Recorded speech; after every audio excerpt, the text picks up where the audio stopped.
होती है। हमारी एकता जिंदाबाद जिंदाबाद जिंदाबाद, नहीं डरेंगे कुर्सी से, खींच लेंगे कुर्सी से, नहीं डरेंगे कुर्सी से, खींच लेंगे कुर्सी से। आवाज दो, आवाज दो, खट्टर सरकार मुर्दाबाद मुर्दाबाद मुर्दाबाद। 2018 समझौता लागू करो, लागू करो, लागू करो, नहीं करो तो डूब मरो, हमारी एकता जिंदाबाद जिंदाबाद जिंदाबाद। आशा वर्करों का शोषण करना बंद करो, बंद करो, बंद करो। सरकार की तानाशाही नहीं चलेगी, नहीं चलेगी, नहीं चलेगी। कौन सा है कमजोर जिला? पूरे हरियाणा में नजर दौड़ाई, फिर मैंने कहा कमजोर जिला हमारा कोई नहीं है, हमारे 22 के 22 जिले मजबूत हैं। बोला कोई सबसे ज्यादा मजबूत होगा, तो भी मैंने सोचा एक का नाम लिया, फिर दूसरा, तीसरा, चौथा, पांचवा। मैंने कहा ना जी ऐसा नहीं है, आज के दिन हमारे तो 22 के 22 जिले बिल्कुल मजबूत है, बिल्कुल जो है 100% हड़ताल के साथ, और 80 से 90% वर्कर जो है वो दरी पे डटी हुई है।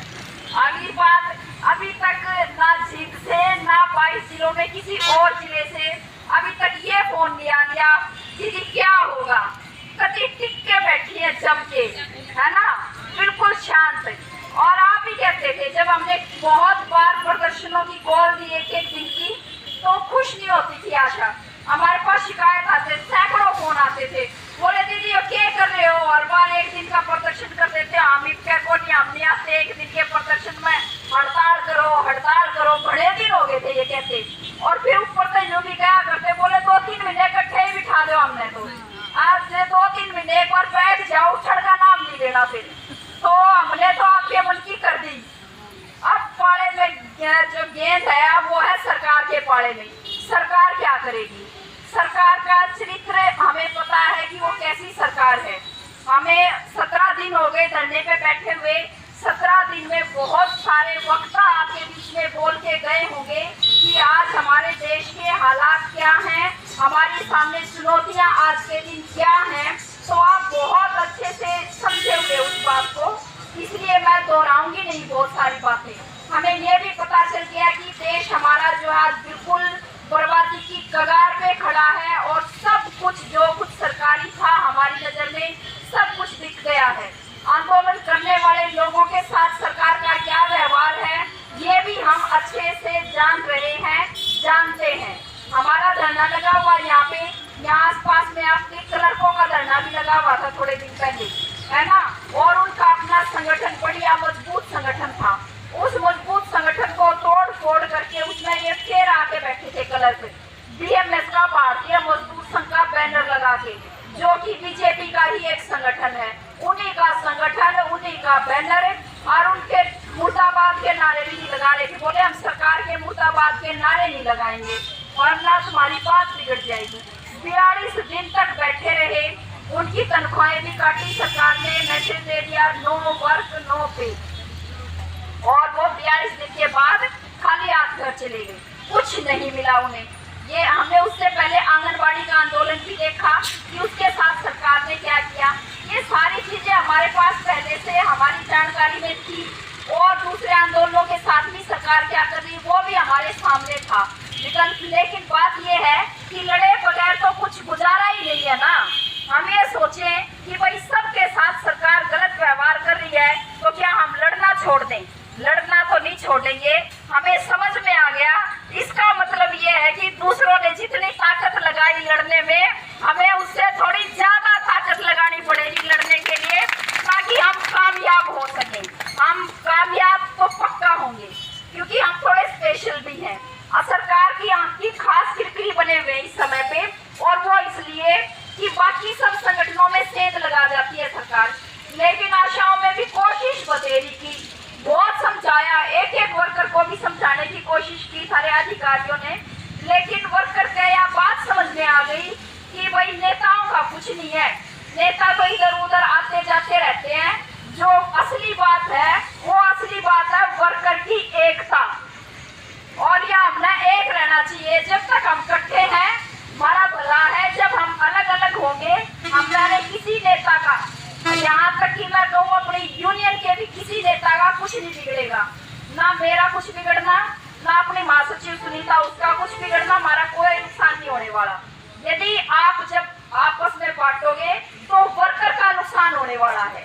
ये बात आशाओं को समझ में आई हुई है कि फालतू के चक्कर में नहीं पड़ना, अपनी एकता बना के रखनी है, और इसी बात से सरकार परेशान है। और यही हमारा मजबूत पॉइंट भी है कि जहाँ पे बाकी सब संगठनों के बारे में तोड़ फोड़ करके, निराश करके, उनको थका के और जो है वापस घर भेज देती है सरकार, हम ऐसे नहीं है। हम जो है ना इतनी जल्दी हार मानने वाले हैं, ना हम थकने वाले हैं। हम तो पूरी तैयारी के साथ बैठे और बड़ा दुखी कर रखा था विभाग ने, तब बैठे, मजबूरी में बैठे, कोई शौक में भी नहीं बैठे, है ना। अभी तो हमें थोड़ा सांस आया है, विभाग ने जो हमें सांस चढ़ा रखा था, सांस नहीं लेने दे रहे थे, एक के बाद दूसरा काम, दूसरे के बाद तीसरा काम, अब ये काम लगता है तो रोज यहाँ खड़ा रहना पड़े।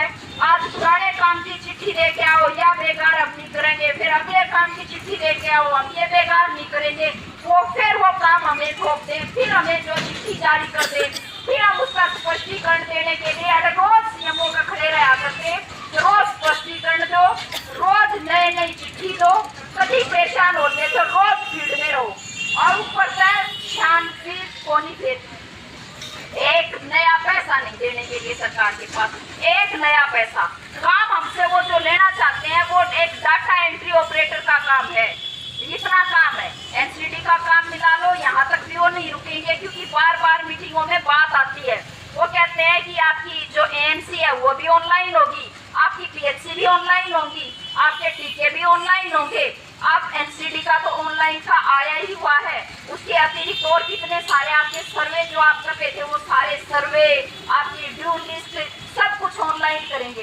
तो पहले ही हम जितना काम कर रहे हैं उसके बदले में हमें पहले से ही वो दाम नहीं मिल रहा, और ऊपर से हमारे ऊपर एक नई पोस्ट क्रिएट करके ये काम करवाते, उतना काम और थोप दिया, और उस पोस्ट के लिए कच्चा भी लगाते आदमी तो भी कि 14 से 18,000 के बीच में कम से कम वेतन देना पड़ता उनको।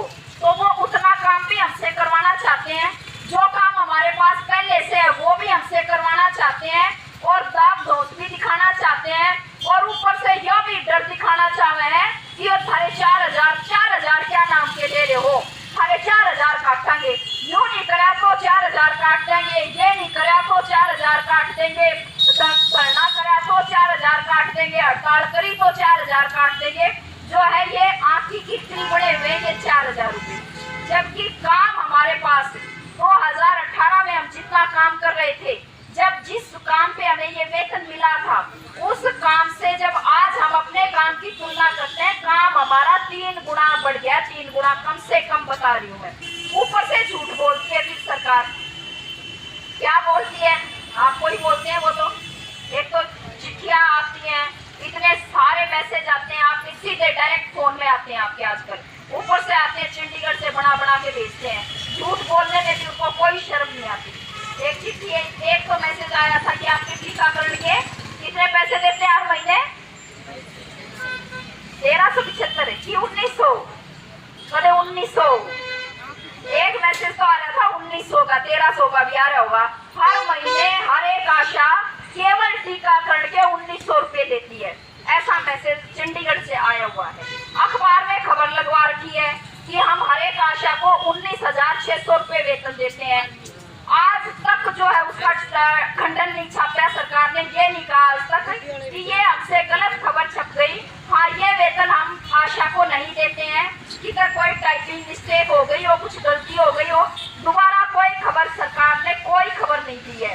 तो हम तो ये मान रहे हैं, वो बुलाएंगे बात करेंगे, तो ना बात करेंगे वो जाने, वो बात करेंगे तो पहले हम तो यही बात पूछेंगे जी, हम क्यों कहें कि आप झूठ बोल रहे हो, आप सच बोल रहे होगे, आप देते होगे 19,600 आशा को वेतन, किधर बीच में मिस्टेक हो रही है, बस आशा के खाते में नहीं जा रहा है, किधर टेक्निकल मिस्टेक है, और कुछ करना है नहीं, बस आप मिस्टेक ठीक कर दो, गलती होने लग रही है तो गलती ठीक करो, आशा के खाते में पहुंचा दो जो पैसे आप देते हो, बाकी तो आप कुछ बात करते ही नहीं, फेर कर देंगे हम बाकी बात तो, ठीक है कि नहीं है। टीकाकरण वाले 1900 बता दो वो कितना है, केवल टीकाकरण के हर महीने 1900 रुपए, और ऊपर से ये भी दावा कर रहे हैं कि कि हम एक भी काम बिना पैसे का नहीं कराते। आशा से जितना काम करवा रहे हैं सारे काम का जो है पैसा देते हैं, ऐसा ही है क्या? बिना काम के है ना, बहुत सारे बिना पैसे के काम, तो वो बिना पैसे के कामा की भी लिस्ट बना के लेके जाएंगे, बात करेंगे तो। और आप लोग भी मरतोरे भेज दियो कौन कौन से काम करते हो जिनका पैसा नहीं। पहले कहा कि देंगे पैसा, फिर दिया नहीं, या फिर उनका पैसा आया ही नहीं। जैसे ऑनलाइन काम का कोई पैसा नहीं है, ये है कोई पैसा नहीं, कोई पैसा नहीं है। बाद में छोड़ दिया। जो ऑफलाइन का भी सीबैक फॉर्म के 10 रुपए मिलते थे, क्या कहा ये 10 रुपए जब देंगे जब इसका ऑनलाइन करोगे, जबकि वो ऑफलाइन हम जो सर्वे कर दिया, हम वो मरीज की हमने जब उसको कैंप लगवा दिया तो वो पैसा तो हमें मिलना ही पहले भी मिल रहा था, तो ऑनलाइन काम का पैसा नहीं हुआ, वो तो जो हम पहले से काम कर रहे हैं उस काम का पैसा था। तो ये तो सारा गड़बड़ जाला मचा रखा है सरकार ने, लेकिन वो सुनते इसलिए नहीं है। उनको ये लगता है कि ये तो सारी फालतू की बात है। आशा नारे लगा रही है, क्लर्क नारे लगा रहे हैं, रोडवेज लगा रहे हैं, बिजली वाले लगा रहे हैं, सफाई कर्मचारी, आंगनबाड़ी एक्सेट्रा जो कोई भी नारे लगा रहे हैं, ये नारे लगाते रहेंगे। ये इसे ही है बावड़े, आज नारे लगाना है, कल आगे तो रजावाएंगे। ये माता जो है बढ़िया हमारी आओ भगत भी करेंगे गांव में है, और ये माता वोट भी देवेंगे। और क्योंकि हम न्यू को मांगे हम हिंदुआ की पार्टी, और ये सारे जो है हिंदू निकलेंगे, बाकी तो जो है थोड़े हैं गिनती में हिंदू गणे हैं, तो ये हिंदू निकलेंगे। और ये सारे हमारी जो है बटन दबा दबा के हमें वापस राज में भेज देंगे। हमारी कुर्सी ना कोई खतरा ही को नहीं, तो क्यों सुननी है बात, क्यों आशा की सुननी है, क्यों किसी और की सुननी है? वहम केवल इनको यो है। अब ये वहम हम निकाल सकते हैं। ये वहम निकालने के लिए जो है हमें अपने अंदर की नफरत निकालनी पड़ेगी, जो इन्होंने व्हाट्सएप के माध्यम से। अब हमें ये तो अच्छे से पता चल गया ना कि झूठ किस किस तरह से बोलते हैं ये, हमें अपने बिल्कुल डायरेक्ट अनुभव से कि वो हमारे खाते में क्या देते हैं और हर रोज मैसेज हमें क्या भेज रहे हैं फोन पे, कितना ज्यादा झूठ है इसके अंदर। पीछे भी जब हड़ताल हुई थी अपनी 2 साल पहले, उस वक्त में भी मुख्यमंत्री ने जो है पूरा एक आधा पेज पंजाब केसरी का वो अखबार भी मेरे पास आज तक रखा है, जिसमें लिखा था हम आशाओं को 14,000 वेतन देते हैं। 2 साल में 6,000 और बढ़ा दिया, 5,500 और बढ़ा दिया, 19,600 हो गया वो 14,000 का ना। उस वक्त में कोई खंडन छापा कि सरकार ने झूठ बोला, मुख्यमंत्री ने झूठ बोला, हमारे तक गलत खबर लग गई अखबार के अंदर ना उस वक्त में। तो हमें तो झूठ का पता है कि किस किस तरीके से बोलते हैं। ऐसी तमाम झूठी जाति के नाम पे भी, धर्म के नाम पे भी व्हाट्सएप पे रोज जहरीला प्रचार आता है, और उस जहरीले प्रचार का असर हमारे खुद के दिमागों पे है और हमारे जो नौजवान बच्चे हैं उनके दिमाग पे उसका असर है।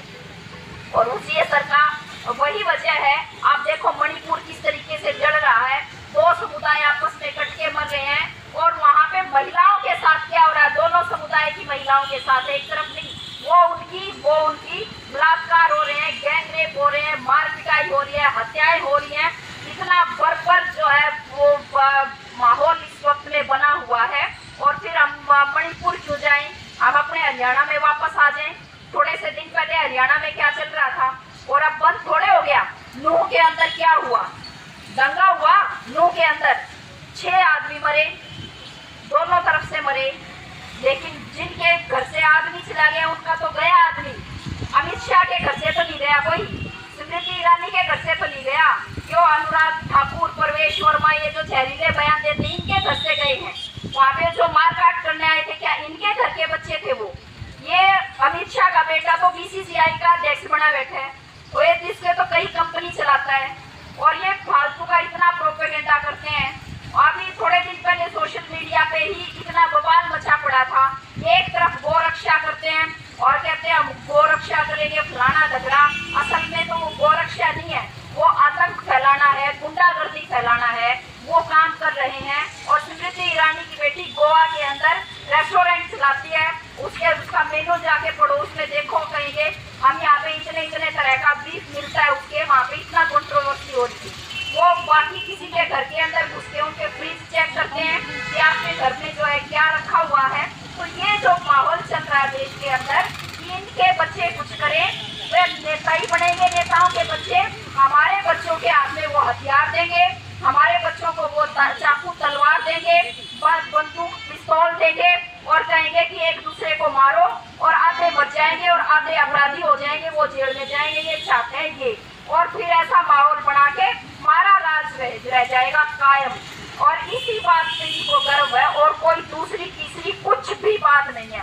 वो जिस दिन हम अपने बच्चों की साथ संभाल कर लेंगे, उनको बता देंगे कि बेटी ऐसा है, बेटा ऐसा है, ये फालतू की बात, इसमें कुछ नहीं धरा, अपनी पढ़ाई लिखाई करो, अपना कोई काम धंधा ढूंढो, और ये काम धंधा ना मिले तो उसके लिए संघर्ष करो। आत्महत्याएं कर रहे हैं बच्चे, नौजवान बच्चे, पढ़े लिखे होशियार से होशियार बच्चे जो है आज आत्महत्याएं कर रहे हैं। उनको सिखाओ कि भी मरना ही है तो लड़के तो मरेंगे, कम से कम भूखे मर के तो नहीं मरेंगे, निराश होके तो नहीं मरेंगे।